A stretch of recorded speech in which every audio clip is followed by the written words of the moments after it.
गुरु ब्रह्मा गुरु विष्णु गुरुदेव महेश्वर गुरु साक्षात् परम ब्रह्म तस्मै श्री गुरुवे नमः।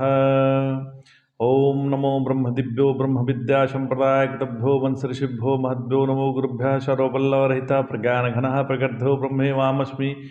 ओम नारायणं पद्मं शिष्यं शक्तिं च तत्पुत्रं पराशरं च व्यासं शुभं गौड़पदं महान्तं गोविंदगुरुमथास शिष्यं श्रीशंकराचार्य मथास्य पदपादं च हस्तामलकं च शिष्यं तं तोटकं वर्तिकामन्ना स्मृतिगुरु सन्ततो मानतोऽस्मि।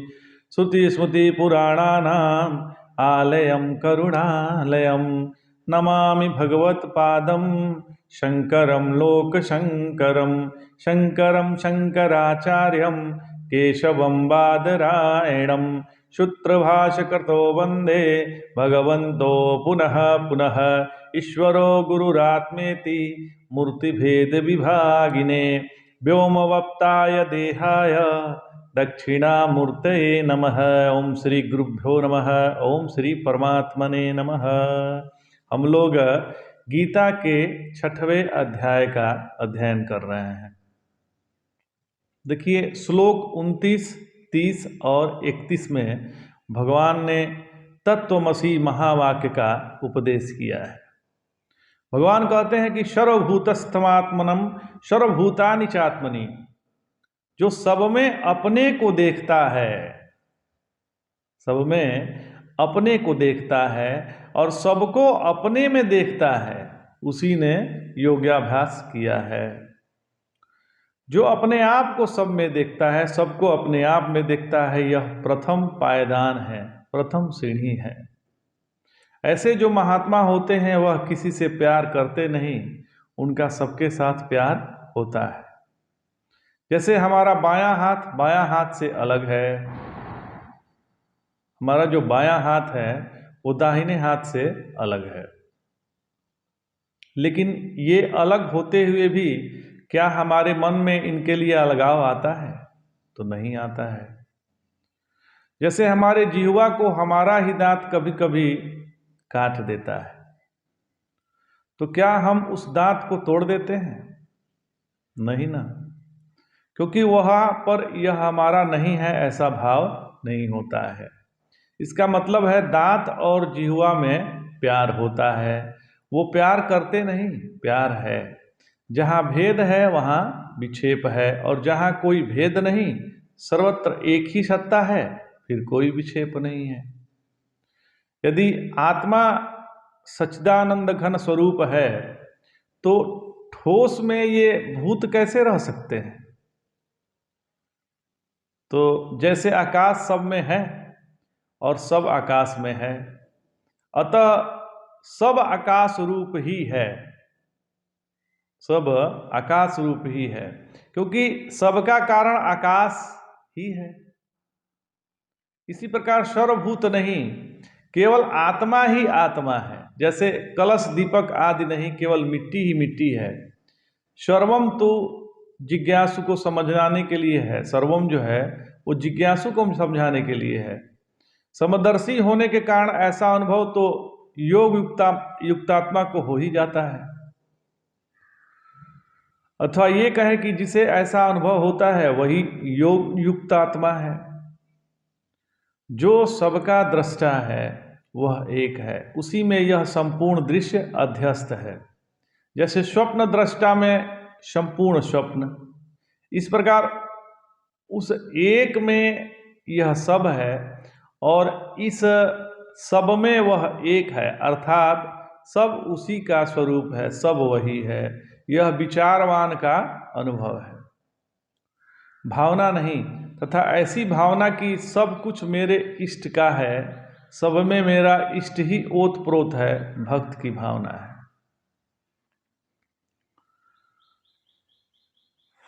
राग द्वेष की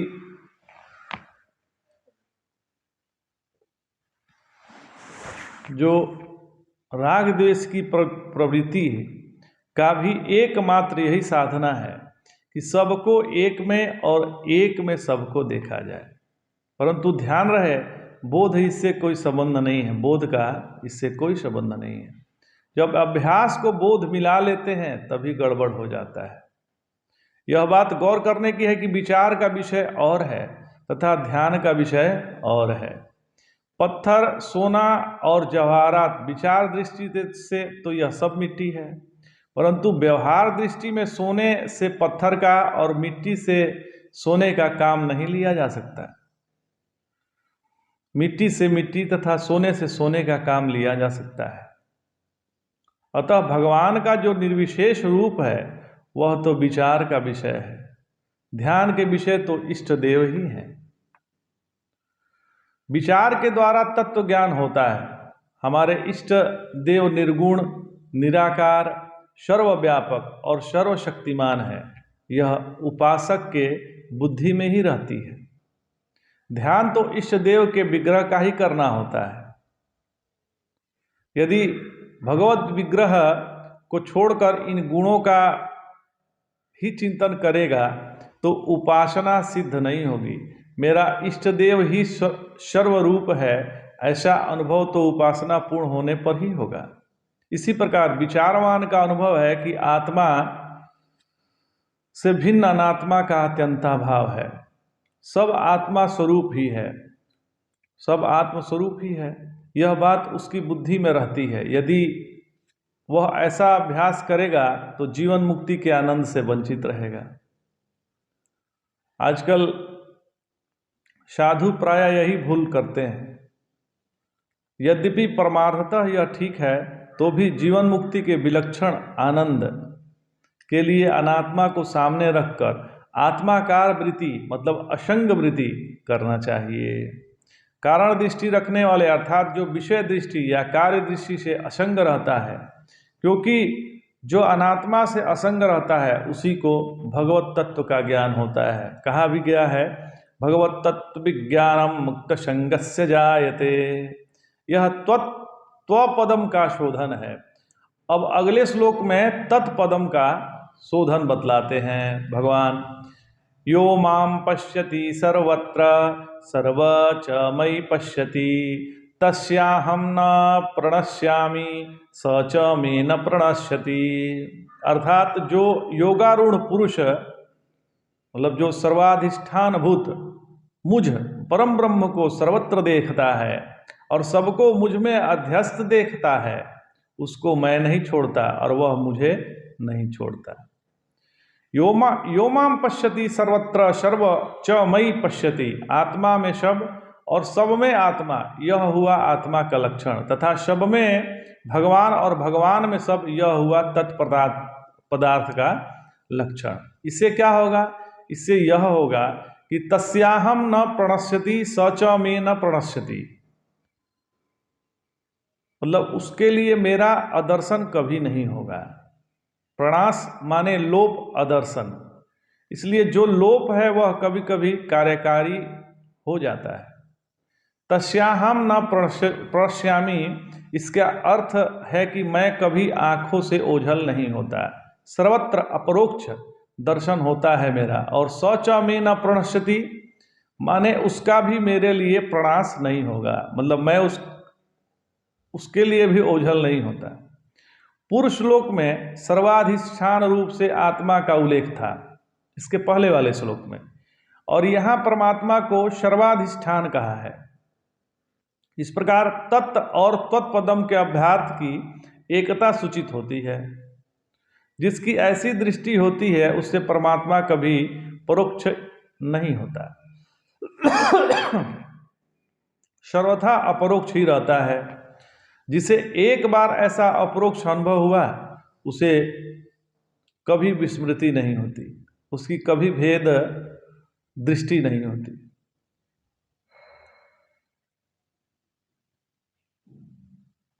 न उसे देहाध्यास ही होता है, उसको देहाध्यास भी नहीं होता। अर्थात एक बार तत्वबोध होने पर भी फिर कभी अज्ञान नहीं होता। जिस प्रकार स्वरूप से जागने पर जागृत अवस्था स्वप्न की जागृति मात्र रहती है, प्रतीति नहीं होती, उसी प्रकार तत्ववेता को संसार स्मृति मात्र अनुभव होता है। उसे शरीरादि भी सत्ता शून्य प्रतीति मात्र जान पड़ते हैं। इससे इनकी कैसी दृष्टि होती है यह बात इस श्लोक में व्यक्त होती है। भगवान कहते हैं छाया शरीरे प्रतिबिंब गात्रे यस्वप्न प्रदेहे हृदय कल्पितांगे यथात्म बुद्धि ही तव नास्ति किछि जीव शरीरे च तथैव मास्तु। जैसे छाया शरीर, प्रतिबिंब शरीर, स्वप्न शरीर और हृदय में कल्पना किए शरीर में तुम्हारी तनिक भी आत्मबुद्धि नहीं होती, उसी प्रकार जीवित शरीर में भी नहीं होना चाहिए। हम सब मंदिर में जाते हैं महाराज, जिस मंदिर में गए वहाँ पत्थर द्वारा निर्मित, नीचे फर्श पर मार्बल लगा हुआ और सीढ़ियों पर भी मार्बल है, फिर वहाँ नंदी है, वो भी मार्बल के बने हुए हैं, मतलब पत्थर के ही बने हुए हैं। तो क्या हम नंदी के ऊपर पैर रखकर अंदर जाते हैं क्या? ध्यान दीजिएगा, किसी भी हम मंदिर में जाते हैं तो जो उसमें श्री विग्रह है, चाहे शिवलिंग है या माता जी का विग्रह है या गणेश जी का विग्रह है या कार्तिकेय का विग्रह है या हनुमान जी का विग्रह है, सारे तो पत्थर से ही बने हुए हैं और वहाँ नंदी जी भी पत्थर के ही बने हुए हैं। तो क्या हम नंदी के ऊपर पैर रखकर अंदर जाते हैं क्या? तो नहीं। आगे गए तो वहाँ शिवलिंग है, तो वो भी पत्थर का ही है, तो क्या हम उस पत्थर, आम पत्थरों जैसा व्यवहार करते हैं क्या? मतलब वहाँ तो फर्श भी पत्थर के ही हैं, तो हम पत्थर पे तो चलते हैं, तो क्या नंदी पे भी पैर रख देते हैं? नहीं रखते हैं, क्योंकि हमारी महात्म बुद्धि वहाँ भगवान की होती है कि ये नंदी भगवान है, वहाँ शिवलिंग की होती है कि नहीं ये शिवलिंग है, जबकि वो भी मार्बल है और जहाँ हम खड़े हैं, जहाँ हमारा पैर है, वो भी मार्बल का ही है, लेकिन हमारा वहाँ पर ये भाव नहीं रहता, वहाँ भगवत बुद्धि होती है कि ये भगवान है, तो उन पे हम पैर नहीं रख सकते, तो पत्थरों जैसा उनसे व्यवहार भी नहीं करते हैं। तो सब तो मार्बल ही है न, फिर अंतर क्यों? तो अंतर इसलिए है क्योंकि हमने नंदी में और शिवलिंग में परमात्मा की भावना करी है और कुछ नहीं किया है। तो जब हम पत्थरों में भगवान की भावना कर सकते हैं तो मनुष्य मात्र में क्यों नहीं कर सकते? क्योंकि मनुष्य के बनाए हुए मूर्ति में ईश्वर की भावना करने को उपासना करते हैं और भगवान की बनाई हुई मूर्ति में भगवान का दर्शन करना, इसको साधना कहते हैं। तो ये जो प्रत्यक्ष चलते फिरते भगवान की मूर्ति बनी हुई है, मनुष्य भी तो भगवान की बनाई हुई मूर्ति है। मनुष्य, जीव, पेड़, ये सब भगवान की बनाई हुई मूर्ति है, तो उसमें भी हम परमात्मा का दर्शन क्यों नहीं कर सकते? तो जो इसमें परमात्मा का दर्शन करता है वह साधना क्षेत्र में है। जहाँ हमने सब में भगवान का दर्शन किया है, यह निर्णय ले लिया, तो क्या करें? तो केवल एक ही काम करें, सबको आदर से संबोधित करें। यदि किसी को आप आदर से संबोधित करें तो उसके प्रति आपके मुख से अपमानित भरे शब्द नहीं निकल सकते। आगे भगवान कहते हैं, सर्वभूत स्थितम यो माम भजेकत्वमास्थितः सर्वथा वर्तमानो अपि स योगी मयि वर्तते। जो पुरुष संपूर्ण भूतों में स्थित मुझको अभिन्न भाव से भजता है, वह योगी सब प्रकार वर्ताव करता हुआ भी मुझी में वर्तता है। एकत्वमास्थितः भजति, एकत्वमास्थितः भजति, अभिन्न दृष्टि रखते हुए भजता है अथवा मुझ एक को ही भजता है। निरंतर ब्रह्माकार वृत्ति करता है अथवा उसका निषेध करता है और सत्ता में स्थित रहता है।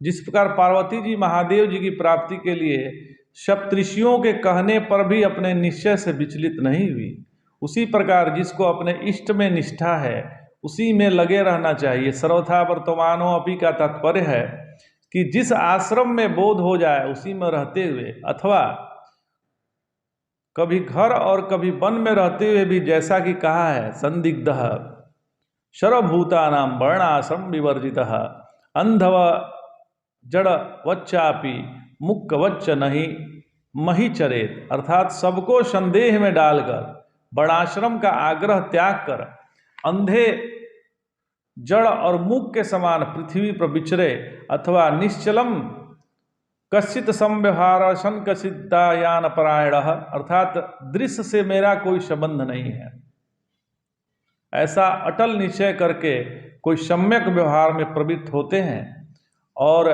कोई ध्यान में लगे रहते हैं। इस प्रकार वो कोई अकर्मणीय कर्म तो नहीं करते, परंतु उन्हें किसी आश्रम विशेष का भी आग्रह नहीं होता। इस प्रकार जीवन यापन करते हुए अंत में कैवल्य पद को प्राप्त कर जाते हैं। तो अब प्रश्न यह है, तो क्या ज्ञान होने के पश्चात भी व्यवहार रहता है? तो उत्तर यह है कि यह प्रश्न ज्ञान होने के पश्चात तो नहीं हो सकता, क्योंकि उसकी दृष्टि में तो व्यवहार की सत्ता ही नहीं रहती। दूसरों को जो उसका व्यवहार दिखाई देता है वह तो आकाश में नीलिमा के समान केवल प्रतीति मात्र है। यदि कोई अज्ञानी ऐसा प्रश्न करता है तो उसे समझना चाहिए कि ज्ञानी का व्यवहार अहंता ममता शून्य होता है। जो सब में परमात्मा का दर्शन करता है और सब में अपने आप को, अपने में सबको देखता है, ऐसे योगी के लिए कोई नियम नहीं रह जाता है, क्योंकि उसके हर एक व्यवहार में परमात्मा प्रकट हो गया है, वह परमात्मा से एक हो गया है। इस श्लोक में योगी का लक्षण बतलाया गया है।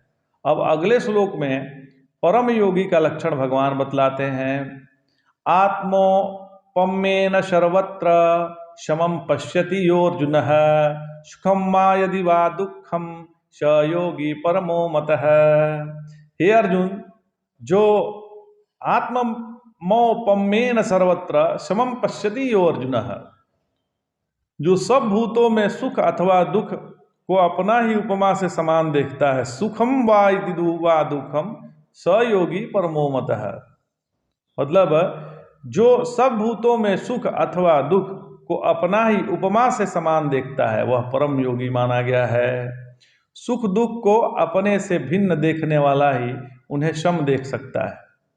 वह सबको आत्मा ही देखता है, यही आत्मा ही उपमा है। मानो संपूर्ण ब्रह्मांड ही उसका शरीर है, अथवा जैसे अपने को सुख दुख होता है वैसे ही औरों को भी होते हैं। ऐसा जो देखता है, जिसे मैं ज्ञानी हूँ और यह अज्ञानी है, ऐसा भेद दृष्टि नहीं है, अर्थात संपूर्ण संसार जिसे आत्मस्वरूप ही भासता है। यहाँ परम योगी जीवन मुक्त महापुरुष को कहा गया है, और योगी केवल ज्ञानी को जो योगाभ्यास में तत्पर है उसको कहा गया है। तो परम योगी वह है जिसे दृश्य में संपूर्ण प्रपंच का अत्यंता भाव है, जिसे निर्विकल्प अवस्था में सुख दुख का भान ही नहीं रहता। व्युत्थित अवस्था में उसे वे दूसरे के देह में होने वाले सुख दुख के समान जान पड़ता है, तथा दूसरे के सुख दुख उसे अपने शरीर में होने वाले सुख दुख का समान दिखाई देते हैं। तो नारायण हमारे दृष्टि से सर्वश्रेष्ठ योगी कौन सा है? तो जो शीर्षासन करता है वो, या जो हाथ ऊपर उठाकर रखकर एक टांग पर खड़ा हो, या वो जो दान धर्म करता हो, या जो प्राणायाम करता हो, या जो प्रवचन करता हो, तो ऐसा नहीं है। तो यह सर्वश्रेष्ठ योगी का लक्षण नहीं है। भगवान कहते हैं आत्मोपम्येन सर्वत्र समं पश्यति योऽर्जुनः। जैसा हम चाहते हैं कि हमारे साथ ऐसा व्यवहार हो, वैसा ही व्यवहार उसका सबके साथ होता है। किसी के दुख में उसको मदद करना और किसी के सुख में सुखी होना, ऐसा जो है वह सर्वश्रेष्ठ योगी है। सबके दुख के साथ मिल जाइए और सबके सुख के साथ मिल जाइए। केवल अपने देह के सुख दुख में आबद्ध नहीं रहिए। यह है गीता का योगी। और योगी भी साधारण नहीं, परम योगी। ऐसा योगी योग दर्शन में नहीं मिलेगा महाराज। भगवान के ऐसे वचन सुनकर अर्जुन को यह जानने की इच्छा हुई कि इस प्रकार की निष्ठा कैसे प्राप्त हो। अतः वह कहने लगे, अर्जुन कहते हैं, अर्जुनो वाच यो मम योगस्त्वा प्रोक्तः श्यामेन मधुसूदन एतस्याहं न पश्यामि चंचलत्वासितः स्थितिं स्थिराम। हे मधुसूदन, योयम योगस्त्वाम प्रोक्तः शाम्ये न मधुसूदन। हे मधुसूदन, आपने जो शाम्य भाव से होने वाला योग कहा, सो मन की चंचलता के कारण मैं इसमें स्थिर स्थिति नहीं देखता। भगवान ने मधु एवं कैटभ नाम के 2 राक्षसों का संहार किया था। इसी प्रकार इन मन रूप असुर का भी संहार कर दे, इसी दृष्टि से अर्जुन ने भगवान को मधुसूदन कहकर संबोधन किया है। क्योंकि मन का दमन हुए बिना अभ्यास नहीं हो सकता, और यहाँ अभ्यास का ही प्रसंग है। यहाँ जो प्रसंग है वह अभ्यास का ही है। तो अब अर्जुन यह बतलाते हैं कि मन अत्यंत चंचल है और प्रबल होने के कारण इसको जीतना बड़ा कठिन है। अर्जुन कह रहे हैं, चंचल ही मनः कृष्ण प्रमाथि बल दृढ़म तस्याह निग्रहम मन्ये वायोरीव सुदुष्करम। अब देखिए, जो अर्जुन कह रहे हैं भगवान से, वही हम लोगों का भी प्रश्न है कि हे कृष्ण, निश्चय ही मन चंचल, प्रमथनशील, बलवान और दृढ़ है। इसका निग्रह मैं वायु के समान बहुत दुष्कर मानता हूं।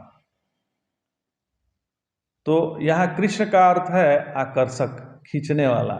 इस संबोधन से अर्जुन का यह आशय है कि मेरी बुद्धि जो स्वजनों के मोह में फंसी हुई है, उसे अपनी ओर खींच लो, क्योंकि इससे निकलना मेरे सामर्थ्य से बाहर है। यहाँ मन में 4 विशेषण हैं: चंचल, प्रमाथी, बलवान और दृढ़।